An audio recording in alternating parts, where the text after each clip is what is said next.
የማደርገው ገባሽ? ግን ደግሞ ዛሬ ላይ እንደዚህ ደብሮሽ እያለቅሽ በእኔ ምክንያት የሆነ ነገር እየሆንሽ ሚዲያ ላይ ስትወጪ እኔ ውስጤ ያዝናል። ማለት አንተ እንደዛ ነው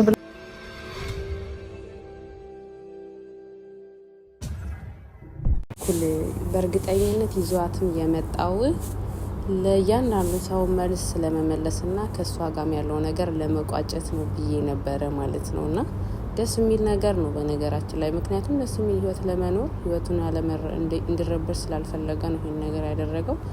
ጥሩ ነገር ነው። ሚስቱ ያለችበት ነገር ከባድ ስለሆነ መናደድ የለባትም፣ መበሳጨት የለባትም። ሰላም ጤና ስጥልኝ። እንዴት አመሻችሁ? ያፉዬ ገላ ቤተሰቦች ሁላችሁም ሰላም ብያለሁ።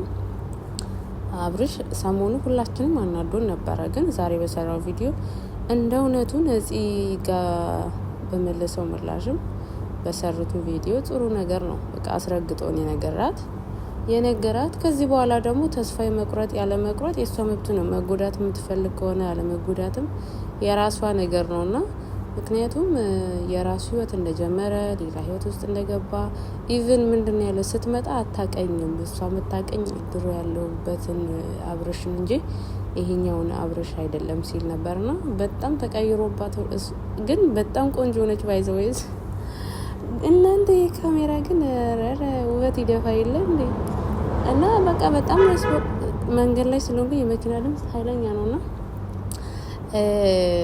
ደስ ብሏት ቅፍ አርጋው እንትን ስታረገው ያው ትዝታዎች ይኖራሉ። በነገራችን ላይ ደስ የሚል ፈገግታ ነበረ እና አመጣጧ ስለሚደብር ሁሉም ሰው የሚዲያው ሰው የተቀበላት በመጥፎ ነገር ነው። ባይዘው የአብርሽ ደጋፊዎች በመጥፎ ነገር ነው ሰው ሁሉ የተቀበላት። እሷም የመጣችበት መንገድ ከባድ ስለነበረ ግን ከዚህ በኋላ በእርግጠኝነት በአሪፍ ቪዲዮ በራሷ ቻናል ትመጣለች ብዬ ተስፋ አደርጋለሁ። ምክንያቱም ይሄ ልጅ ጥሩ ህይወት እየኖረ ነው። ይሄንን ህይወቱ ደግሞ ለረብሽ አትልም ብዬ ተስፋ አደርጋለሁ ማለት ነው። እና እሱም ደግሞ አስረግጦ ነግሯታል።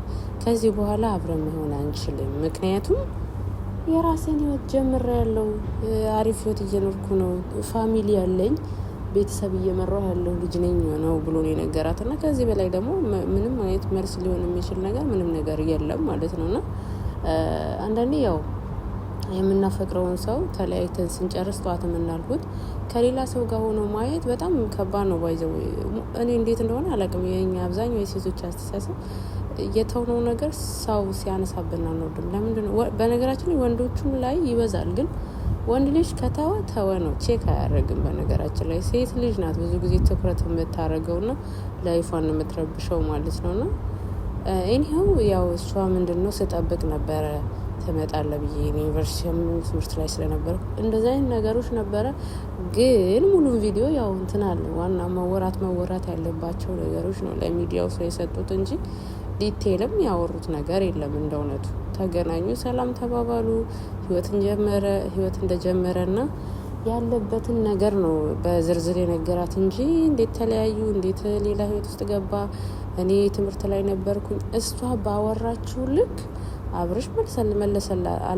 ምንም የተጠያየቁትም ነገር የለም በቪዲዮ ላይ። ግን በእርግጠኝነት ደግሞ ከካሜራ ጀርባ አውርቷል ብዬ ተስፋ አደርጋለሁ። ቢያወሩም ነው እንደዚህ በድፍረት የመጡትና ወይኔ ሚዲያው ግን በፈጣሪ ከጠዋት እስካሁን ድረስ ዩቲዩበሮቹ ከደም ጭምር እኔ እንኳን አንዴ ነው ቪዲዮ ፖስት ያደረኩት። ቤተሰብ እውነት ሰው እኮ በኢየሱስ በጣም ከባድ ነው። ግን ያንተ ቻናላችን እንዴት ታየልን የምናደርገውን ጥረት ሀርድ ነውና በቃ ልጆቹ ያልሆኑትን ሆኑ ያላለችው ማለች። እንደዚህ ፈጠራዎች ነው የምንፈጥረው እኮ እና አሁን እንግዲህ ያው ሰሞኑ የሚሰራበትን አይዲያ ተገኝቶ ነበረ። አሁን ደግሞ አይዲያው ተቋጭቷል። ሌላ አይዲያ እስኪመጣ ድረስ አዳሚ ወደ ራስሽ ትመለሻለሽ ማለት ነው። ምክንያቱም ነፂና አብርሽ ሰላም ወርዷል። ነገ ደግሞ በእርግጠኝነት ከሩታ ጋርም አገናኝቷቸው ሰላም ወርዶ ከእነሱ ጋርም ደግሞ ቪዲዮ እንደምትሰራ ተስፋ አደርጋለሁ። ደግሞ መሆንም አለበት አይደል? ቤተሰብ ከእሱ ጋር ሰላም ወርዶ ታርቀው እንደዚህ ቅፍ አድርጋ ስማ ምናምን መቼም ሩታን አላገኝም አትልም። እሷም ትንሽ እያላት ነበረ እና ሳይፈቀድልኝ ከፍቃድ ውጭ የመጣሁትም ሲላት ነበረ። እሱም እሷ አክብሮ በመምጣቱ ጥሩ ነው። መምጣቱ ደግሞ መምጣት ስላለበት ነው የመጣው። ምክንያቱም ህይወቱ እንዳይረበሽ ሚዲያውንም የተወራለው ነገር ትክክል እንዳልሆነም ለማስረዳት የሚዲያውም ሰው እንዲረጋጋም ጭምር ነው ያደረገው። ጥሩ ነገር ነው ይሄ፣ ከትልቅ ሰው የሚጠበቅ ነገር ነው ያደረገውና ከዚህ በኋላ ደግሞ በቃ ከሩታ ጋር ሰላም ይወርዳል። ከሩታ ጋርና ከናብርሽ ጋር ሆና ነፂን ቪዲዮ ትሰራለች፣ ተፈምሳለች። ሌላ ደግሞ ቦይፍሬንድ ትይዝና እኛም እናበረታታታለን። ህይወት ይቀጥላል ነው።